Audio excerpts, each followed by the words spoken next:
Hi, for those of you who don't know me, I'm Jamie, and I'm the third grandchild of Eva Mammon, who we're gathered here today to remember the life of.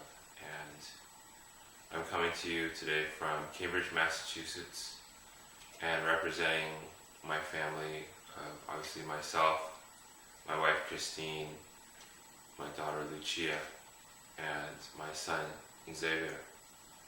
And I was asked to share some memories about my grandmother, Papa, and I struggled with it. And part of it was I don't have a lot of very hardwired memories, I guess, about my times with her. And I struggled when I tried to explain to my children who she was and talking about life and death and what kind of legacy a person might leave or what sort of things we might learn from somebody's life. And so I thought about things, I do have memories and very fond memories of my brother and I spending nights at our grandparents' place, and we would wake up in the morning and they would make pancakes for us, and they loved to make them with very thin batter, which I really liked. And other memories, they had this wonderful backyard that we used to play around in, and one of the most fascinating things that I found was that they had a clothesline that actually went from the window that probably reached 100 feet back to this pillar in the back fence, but it was 50 feet high up in the air, and you can imagine what a young boy in his imagination might think of cool things to do with such a clothesline.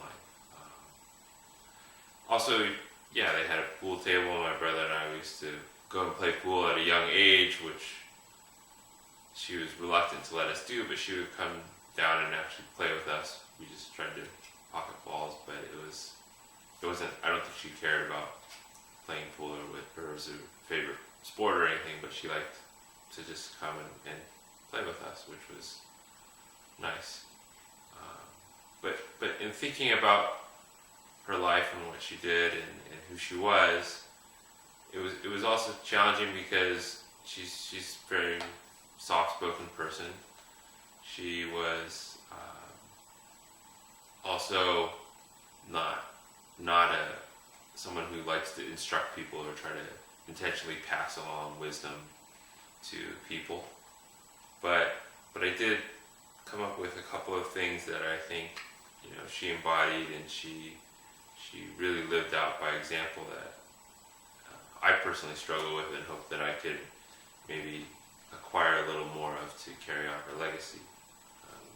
The first one is kindness, actually, and she really embodied that phrase that people say but doesn't hold true to everyone for their life, and that someone does not have a mean bone in their body.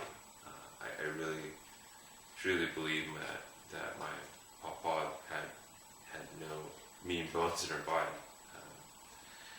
And I think a big part of her kindness that I could think of an example of was that she liked knitting, and one of her projects though was she was knitting these hats for preemies that were born in the hospital, and just she would do it for free and donate them. And I'm just amazed by this idea, and trying to explain to my daughter about this as she knit her own first hat for herself at home and finished it. And I said, hey, maybe you have her knitting genes and can have that skill from her. But I can't even fathom myself making one hat, let alone she made hundreds of them and basically, again, donated to these babies that need them to keep their heads warm in the hospital. The other thing that I think that she really embodied unintentionally, but was this idea of really living in the moment.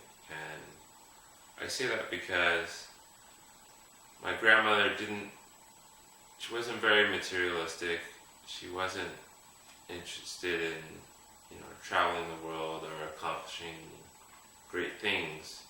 At least I didn't know of any, but she was really someone who enjoyed life, was quite happy, and truly lived in the moment. And that was a lot of times, obviously, with her family, with grandkids, with great grandkids, even traveling the world. She's been to a lot of places, as you can see from the photos, but she always went with people she knew, and that was really what I think she treasured, not really seeing, some fantastic place in the world, but really being there with someone else.